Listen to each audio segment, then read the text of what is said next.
I will have the state read the indictment for purposes of trial on the merits. Thank you, Your Honor. Cause number CR 14024, State of Texas versus Eddie Ray Ralph. In the District Court, 266 Judicial District, Erath County, Texas. Grand jury indictment. In the name and by authority of the State of Texas, the grand jury for the County of Erath, State of Texas, duly selected, impaneled, sworn, charged, and organized as such at the July term AD 2013 of the 266 Judicial District Court for said county, upon their oaths present in and to said court at said term, that Eddie Ray Ralph, hereinafter styled defendant, on or about the second day of February AD 2013, and before the presentment of this indictment in the county and state aforesaid, did then and there intentionally or knowingly cause the death of an individual, Christopher Scott Kyle, namely by shooting him with a firearm, and did then and there intentionally or knowingly cause the death of another individual, namely Chad Hudson Littlefield, by shooting him with a firearm, and both murders were committed during the same criminal episode. Against the peace and dignity of the state, signed foreman of the grand jury. All right, the indictment has been read at this time. How does the defendant plead? I'll go through, Your Honor. All right, you may be seated.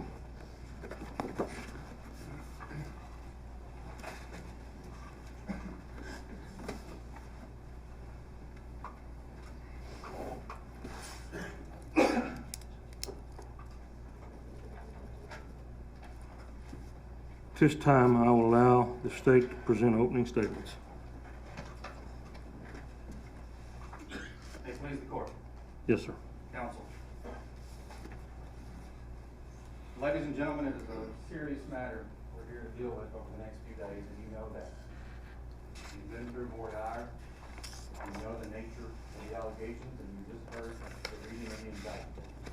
So it's clear what we are here to do is seek to prove beyond a reasonable doubt for you all the elements that were just described in that indictment you just read.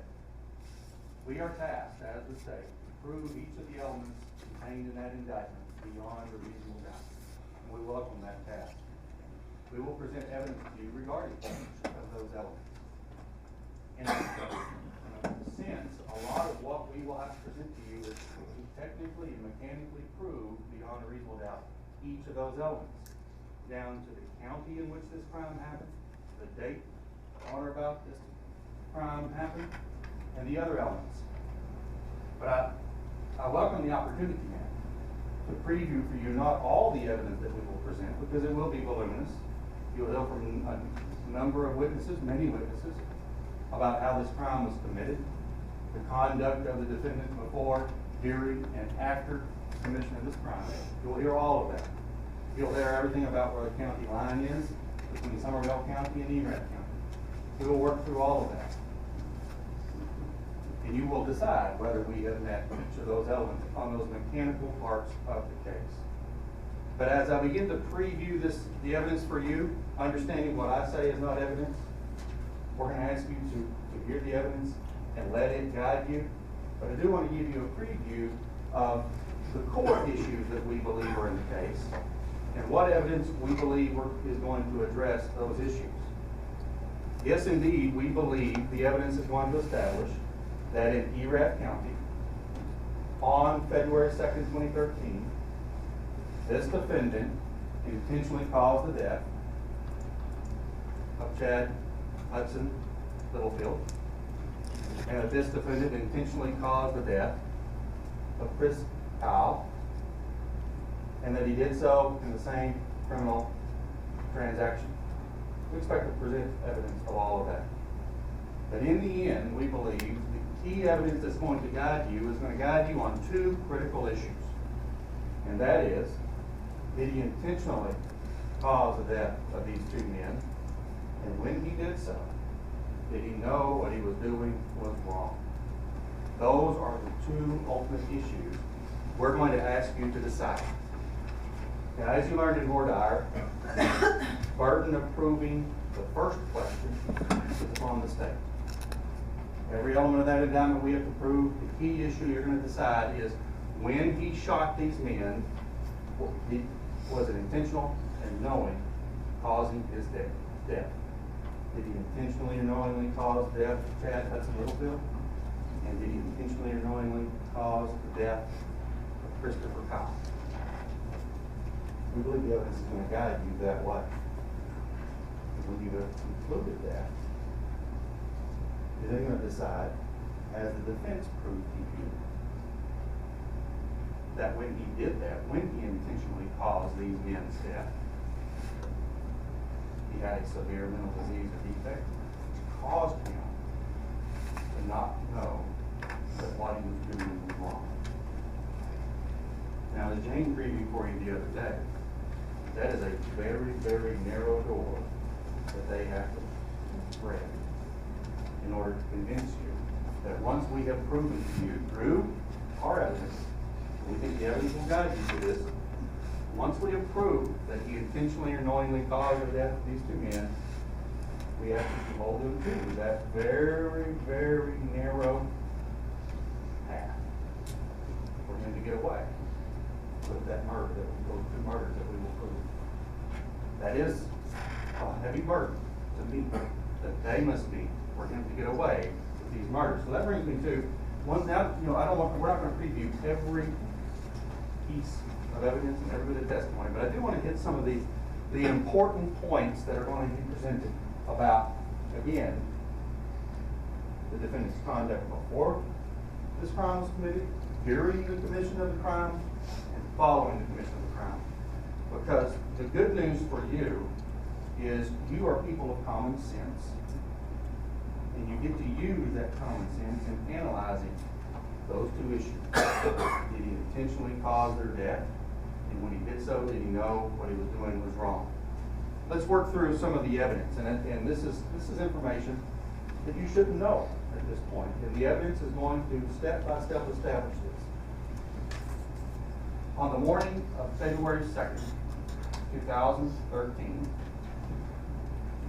Chad Hudson Littlefield, a daddy with a 7-year-old little girl, a son, a husband, and a brother, was having an ordinary Saturday. He planned to go have time out at a shooting sports range with his very best friend, Christopher Scott Kyle, a daddy to an 8-year-old little boy and a 6-year-old little girl, a husband, a son, and a brother. They've done this many times before. They were best buddies. And the evidence is going to show you that one of the passions that they had, one of the things they most enjoyed doing together, was befriending, spending time with veterans, people who have served. And they had planned that day to do that with a young man they had yet to meet, the defendant. We expect the evidence to show the defendant served in the Marine Corps for a number of years. We expect the evidence to show that he served in the green zone of Iraq. We expect in the safe zone as an armorer working on guns. He was very familiar with guns. He was a marksman. He knew how to use a gun. And then he also served at sea as a Marine on ships. And then he served in disaster relief in Haiti for a time, where he spent time on a ship awaiting service if needed. The job being an armorer, someone who works on guns. And he went down there. He got out of the military, and these men were approached by his mother, would you spend time with him? Would you befriend him? And that was their plan that morning of February 2nd, a Saturday. Two best friends are going to befriend another man and spend time with him doing what men like to do. That is, go out and be men. Shoot guns together, drive an hour and a half to get to a shooting sports range at a very nice lodge that in Glen Rose in D-Rat County. They're going to spend time together. The evidence is going to show that morning the defendant was doing something a little different. The defendant was preparing for his day by smoking cigarettes, smoking dope, and drinking whiskey. They meet up that afternoon. We expect the evidence to show that sometime in the early afternoon, Chris and Chad got together and loaded up in Chris's truck. They loaded up a number of really neat firearms to take to the shooting sports range, spend time shooting, some rifles and some pistols and some revolvers, and they were going to have a good time with this young man and spend time with him.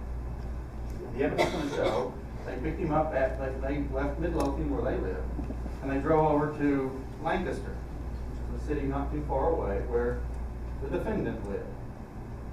And they pulled up the driveway, the defendant got in the truck, and off they went. We will never know what all conversations occurred in that trip. It took about an hour. The trip was about an hour and a half, 2 hours, from Lancaster over to Rough Creek Lodge. Some of you may be familiar with Rough Creek Lodge, which is just across the county line in Somervell County, and then a big part of that is in Erath County. They go there, and it's a nice. You'll get to see pictures of what it's like out at Rough Creek Lodge.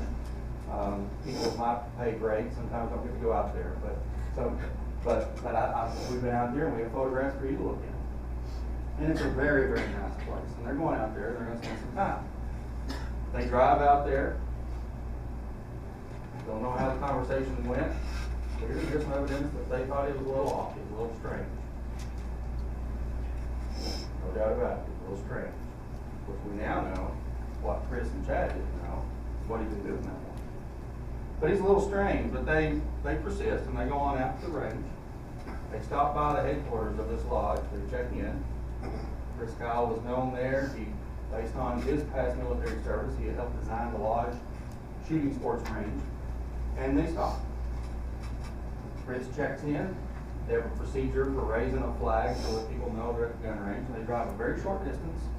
They pass by some homes that are on the place and go down this public road and end up at the shooting sports range.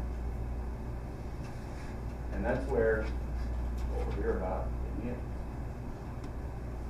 We'll never know what conversations were had, what exactly happened between Chad and Chris, two best friends, and their interaction with this defendant. We won't know what was said,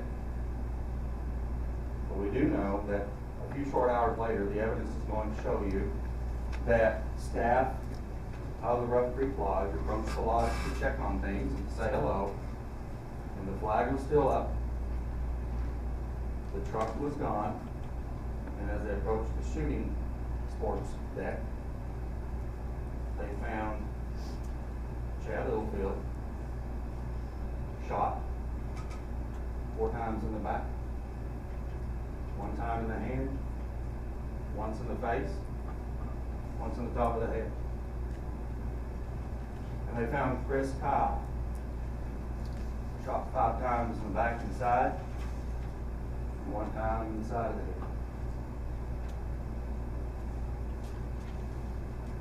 The truck was gone. The defendant was nowhere to be found. We expect the evidence to show that law enforcement from Somervell County and paramedics arrived, and staff from that Rough Creek Lodge heroically tried to save them, but there was no saving them from them. They were injured too badly. They would never have made it. As law enforcement from Somervell County arrived, they realized this was actually in Erath County.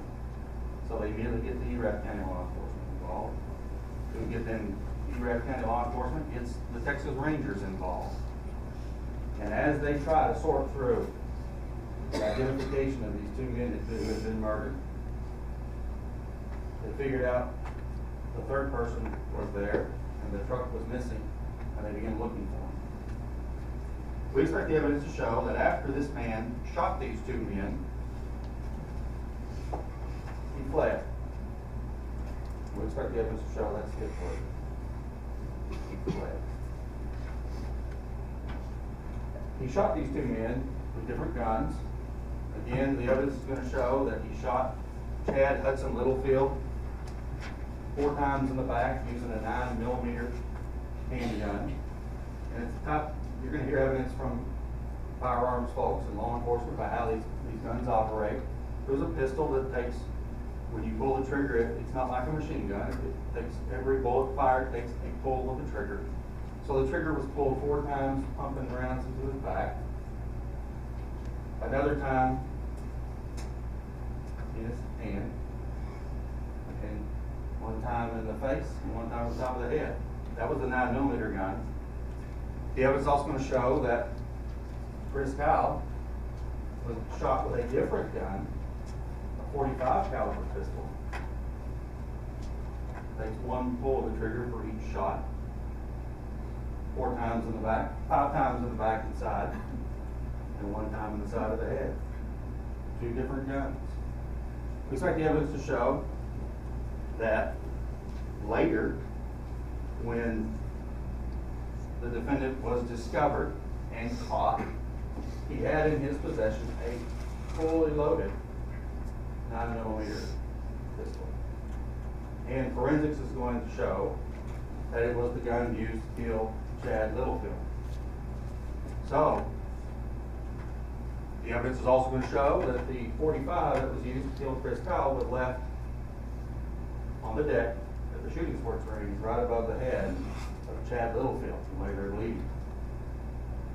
Before he left, the evidence is going to show the defendant dropped the magazine, the clip, out of the 9mm, and at some point loaded it back up full with 15 rounds of 9mm ammo, put the clip back in, loaded around into the chamber, and took that gun with him when he stole Chris Kyle's truck, the 2008 black Ford F-250.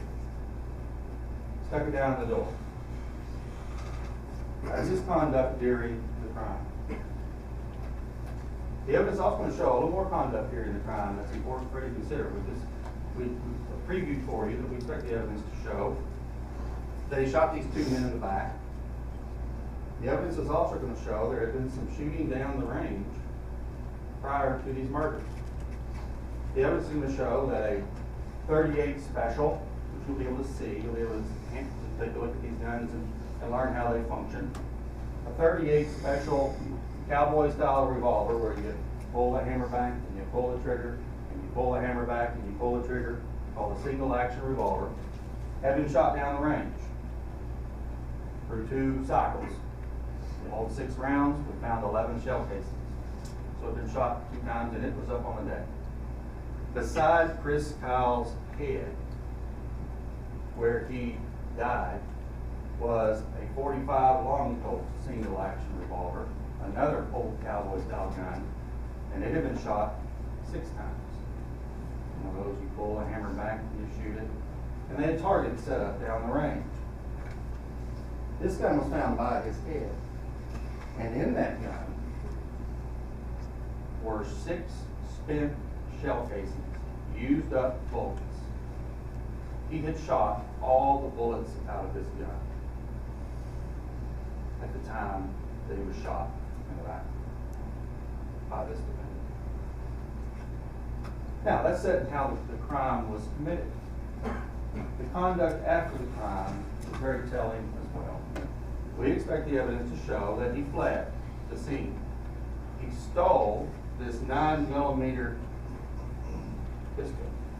But the evidence is going to show that more than meets the eye when it comes to this pistol. The evidence is going to show that this was a special 9mm pistol because it was the type of pistol issued to U.S. Navy SEALs in the military. It's called a 6 Sauer 226 Young K-25 for those of you who are interested in guns. It's a special gun. And what makes it special is it's identical to those issued to Navy SEALs. And on the side of it, it has engraved in it the anchor of the U.S. Navy. This defendant left the gun he used to kill Chris Kyle, a Springfield .45, and he took the U.S. Navy issue gun with the Navy anchor on the side after he reloaded it. After he dropped it, while these 2 men lay there bleeding, he reloads the gun to full capacity, takes it with him. But there's more conduct we expect the evidence to show after he left. He goes through the fairly intricate layout of Rough Creek Lodge to get out of Rough Creek Lodge, and then he goes to his uncle. And he shows his uncle his new truck. And he shows his uncle his new guns.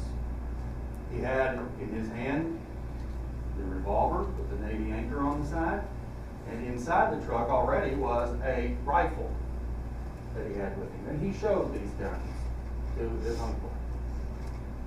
And then, somewhere along the way, we expect the evidence to show, he stops and has a burrito at Taco Bell. And then he goes to his sister, and that's where the police start figuring out who he is and where he is. He stops by his sister's house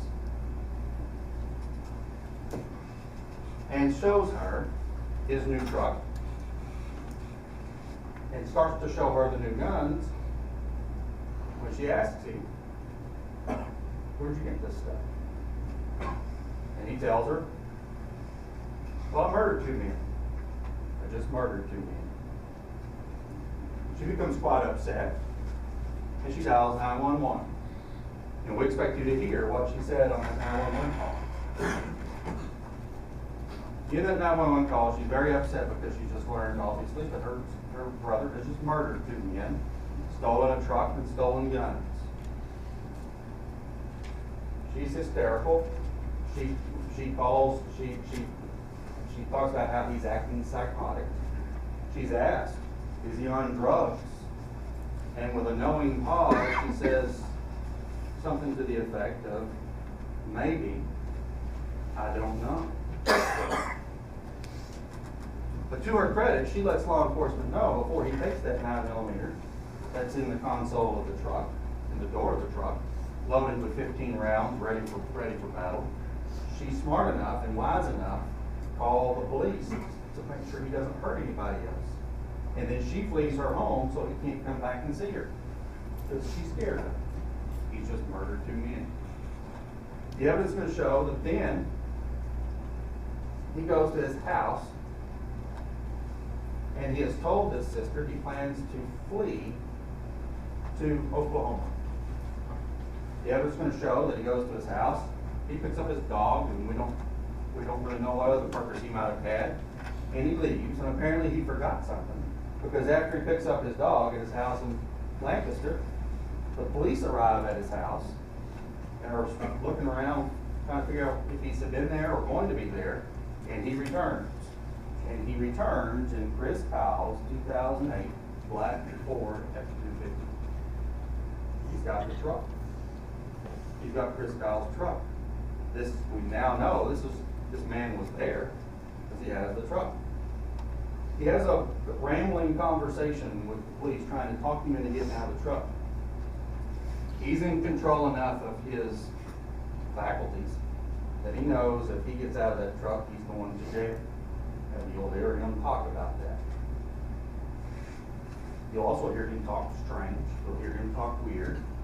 And you will hear him refuse to lower the window or get out of the truck. And after this conversation he has with the police in Lancaster, he decides he's going to leave. And the chase is on. He flees from law enforcement. He attempts to evade law enforcement. He meanders through town, knows right where he's going. He ends up on I-35, headed north toward Oklahoma. In the interim, a courageous police officer in Lancaster takes his car and rams the truck at high speed as he speeds through the neighborhoods of Lancaster, Texas. We expect the evidence to show that is what brought the chase to an end, because eventually, on I-35, as Lancaster law enforcement pursues him at high speed, his truck gives up the ghost and finally expires, based on having been damaged by the courageous police influence.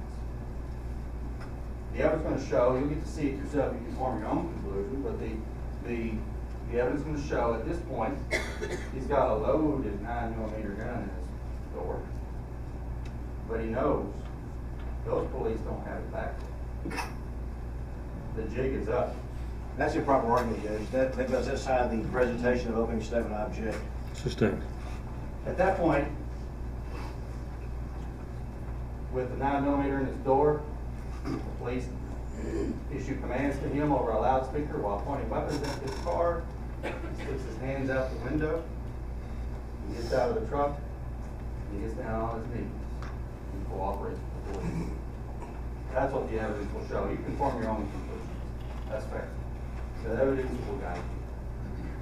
That's his conduct after the offense.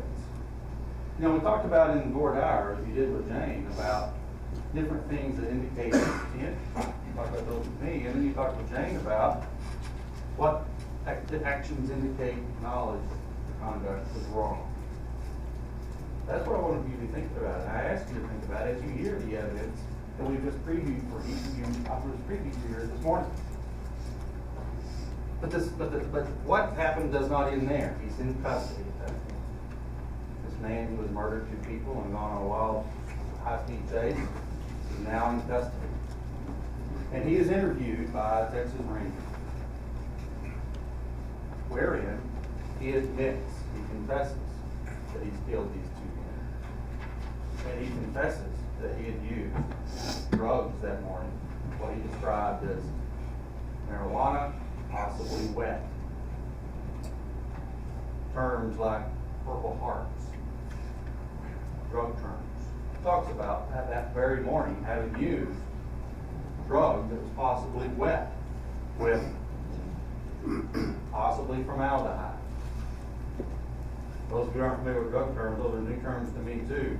You'll hear evidence explaining what those terms mean in the drug world. But he used this wet marijuana that morning, and he drank whiskey with it.